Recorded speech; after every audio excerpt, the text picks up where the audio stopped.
16세기의 유명한 종교개혁가 중에 한 명인 루터라고 하는 사람을 다 누구나 잘 아실 것입니다. 그런데 이 루터는 야고보서를 굉장히 평가절하했던 사람 중에 한 명이었습니다. 당시 로만 카톨릭이 온 세상을 이제 잡고 있던 그 시절에 여러 가지 부패한 성경적이지 않은 모습들이 굉장히 많이 있었습니다. 헌금을 하면 구원을 더 받는다. 면죄부를 발행하기도 하고 또한 화려한 건축을 하기 위해서 사람들에게 온갖 방식으로 헌금을 하게 했던, 그리하여서 그것을 구원의 행위와 연결하여서 강조했던 시점들이었습니다. 그런 점에서 볼 때 그러한 행위들로 때로는 고행을 통하여서 마치 하나님 앞에 의롭게 된다라고 하는 이러한 모습이 과연 가능할까라고 하는 질문들이 사람들의 내면에 생겼습니다. 그러한 가운데 믿음으로 구원받는다라는 것을 성경 안에서 새롭게 재발견한 것이 루터였고 종교개혁의 의의 중에 하나였습니다. 그런 점에서 볼 때 그런 분위기에서 한번 생각해 보시기 바랍니다. 엄청난 그러한 깨달음을 가지고 있었던 그 루터의 입장에서 보면 이 야고보서는 행함을 강조하는데 마치 이전의 그 로만 카톨릭적인 행함으로 돌아가게끔 하는 잘못된 오용되어질 그 여지가 있다라는 것을 알고 이 야고보서의 말씀을 좀 평가절하했던 것 같습니다. 그런 역사적인 맥락에서 그 루터의 모습을 이해를 해야 왜 그렇게 했는지를 우리는 알 수 있는 것입니다. 그런데 우리는 그 이후에 더 큰 역사의 흐름 속에서 보면 이 야고보서는 단순히 믿음을 빼고 행함을 강조한 책이 아니라 온전한 믿음이 무엇이냐라고 하는 이 이야기의 맥락 속에서 행함을 강조한 책으로 사람들에게 온전하게 다시 이해되기 시작했습니다. 어쩌게 보면 바울도 행함과 믿음과 행함을 대립 개념으로 사용하지 않았습니다. 그런데 그 로마서에서 나오는 이 믿음에 대한 이것은 칭의에 대한 그 원인을 강조한 책이라고 한다면 야고보서는 의롭게 되어진 그 하나님의 의롭게 되어짐을 경험한 사람들이 어떻게 살아가야 하는가에 대한 칭의의 그 결과에 대한 것을 강조한 책이 야고보서라고 우리는 생각하면 될 것 같습니다. 어쩌면 야고보서는 오늘날을 살아가는 2024년도를 살아가는 우리들에게 어쩌면 강조되어지고 회복되어져야 할 책이라고 생각합니다. 루터의 시대에는 믿음으로 구원받는 것에 대한 것이 강조되는, 좀 더 강조되어야 될 필요가 있었던 시점이라면 오늘날 많은 사람들이 지나치게 예수님을 믿고 구원받았다, 이제 끝, 마치 쉽게 말하면 천국행 티켓을 받았으니 이제 괜찮다, 그래서 그리스도인을 살아간다는 것이 무엇인가에 대한 것을 놓쳐버리고 잊어버리고 잃어버린 그 시대에 오히려 이 야고보서의 이 행함에 대한 강조는 굉장히 중요한 부분이라고 생각합니다. 그래서 야고보서가 던지는 질문, 그리스도인으로 산다라고 하는 것이 과연 무엇인가라고 하는 이 질문 앞에 우리도 이 야고보서를 묵상하고 읽어보면서 대면하고 또 우리도 질문해 보아야 할 것입니다. 자, 그런데 야고보서가 강조하는 그 행함이라는 것이 좋은데 그 행함이 도대체 구체적으로 무엇인가라고 하는 것을 우리는 살펴보아야 합니다. 오늘 우리가 읽은 본문 야고보서 2장 14절에서 16절 세 절의 말씀 한 번만 더 읽어보도록 하겠습니다. 시작. 내 형제들아, 만일 사람이 믿음이 있노라 하고 행함이 없으면 무슨 유익이 있으리요? 그 믿음이 능히 자기를 구원하겠느냐? 만일 형제나 자매가 헐벗고 일용할 양식이 없는데 너희 중에 누구든지 그에게 이르되 평안히 가라, 덥게 하라, 배부르게 하라 하며 그 몸에 쓸 것을 주지 아니하면 무슨 유익이 있으리요? 아멘. 자, 행함에 대한 것을 강조하면서 야고보서는 무엇을 이야기하고 있습니까? 그 헐벗고 굶주린 약한 그 이웃들에 대한 이야기들을 하고 있습니다. 그런데 오늘 우리가 읽은 이 본문 바로 앞에도 보면요, 그 행함에 대한 것을, 행함이 없는 믿음에 대한 이야기를 하면서 무엇을 이야기하냐면 교회 안에서 가난한 자들과 부한 자들이 동시에 있는데 그들을 차별 대우하는 이야기가 이 본문 2장 앞부분에 등장합니다. 부한 사람들에게는 굉장히 잘 대우하면서도 가난한 자들에게는 그냥 그들을 내버려 두는, 아무 상관하지 않는 그 당시의 사람들의 모습을 보면서 과연 무엇이 믿음에 있는 모습이냐라고 야고보서는 질문하고 있고, 바로 그 무엇이 참된 경건이냐라고 질문하고 있습니다. 그래서 참된 경건은 고아와 가부를 돌보는 것이다, 1장 말미에 이야기를 하고 있는 이유입니다. 어떤 한 유명한 신학자가 이런 말을 했습니다. 가난에 대하는 부유함이 아니라 가난에 대하는 공동체이다. 저도 처음에는 이 말이 무슨 말인가 좀 이해가 되지 않았습니다.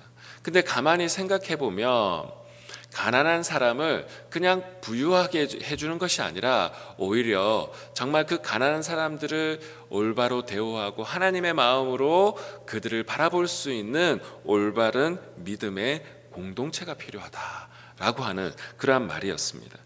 하나님 사랑을 가지고 하나님이 우리를 대하는 방식, 여러분, 우리가 믿음으로 의롭게 되었다라고 하는 것은 1차적으로 우리는 어떤 믿음입니까? 하나님이 우리를 절대적으로 사랑하신다, 우리를 건져주신다, 우리를 하나님이 창조주가 죄에 빠진 이 피조물들을 건져주시는 그 방식, 은혜의 방식, 바로 그 은혜의 방식을 체험하는 사람들이 하나님 사랑을 경험하고 구원에 대한 확신을 가지고 살아가는 사람들입니다.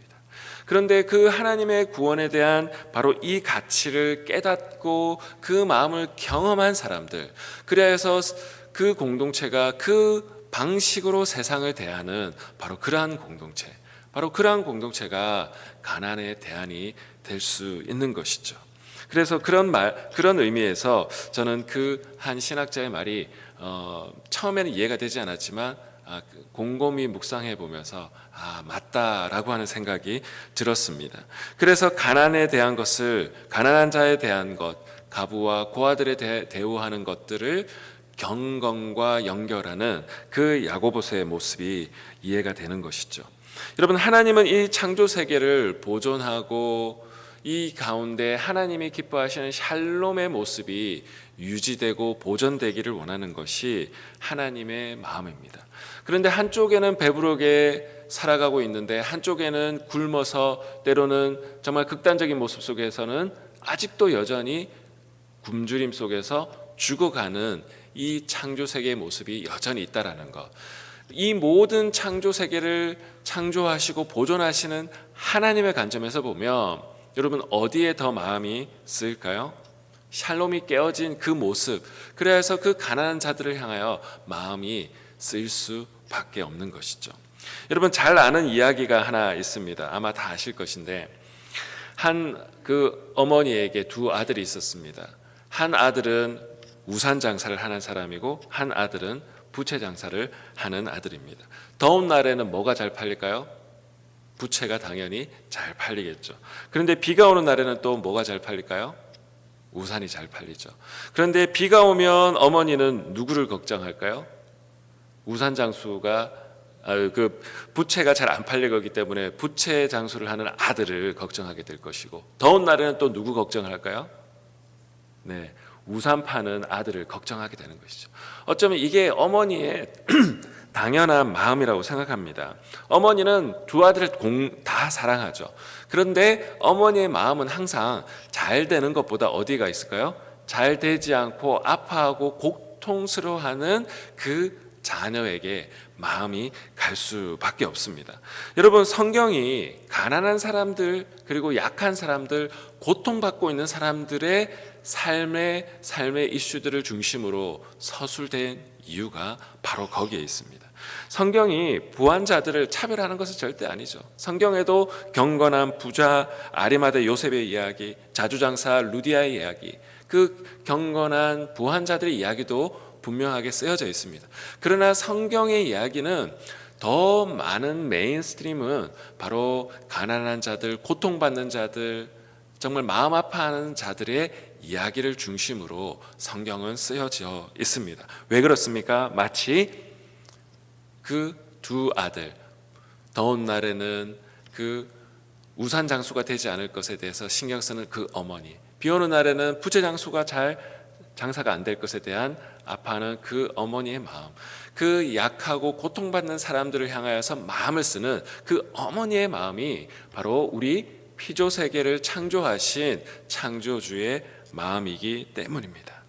그래서 참된 샬롬에 대한 마음을 쓰시는 그 하나님의 입장에서 보며 성경이 가난한 자들과 약자들을 대하는 그 이야기가 많이 쓰여져 있고, 오늘 야고보서도 바로 이 경건이 무엇이냐, 너희의 믿음이 무엇이냐, 이 믿음과 경건을 이야기하면서 고아와 가부의 이야기, 그 교회 안에서 약한 자들, 가난한 자들을 대우하는 그 이야기, 그리고 정말 그 연약한 자들을 대하는 그 이야기를 경건의 이야기와 믿음의 이야기, 행함에 대한 이 주제의 이야기로 연결해서 이야기하고 있는 것입니다. 여러분, 그래서 너희들의 그 행함이 무엇이냐, 믿는다 이야기하면서 그들을 대우하는 그 모습을 보니 너희들은 정말 반쪽짜리 믿음을 가지고 있는 것이다 라고, 그래야 해서 행함이 없는 믿음이 헛된 것이다 라고 오늘 성경의 이야기에서 하고 있는 것입니다. 그러면서 하나님 앞에서 의롭다, 믿음으로 의롭다 함을 받은 인물로 알려진 이 아브라함, 그런데 야고보서는 이 아브라함의 이야기에서 믿음에 대한 이야기를 하면서 행함에 대한 것을 강조하고 있습니다. 야고보서 2장 21절의 말씀 우리 다 같이 한번 읽어보도록 하겠습니다. 시작. 우리 조상 아브라함이 그 아들 이삭을 제단에 바칠 때에 행함으로 의롭다 하심을 받은 것이 아니냐. 22절도 읽겠습니다. 내가 보거니와 믿음이 그의 행함과 함께 일하고 행함으로 믿음이 온전하게 되었느니라. 아멘.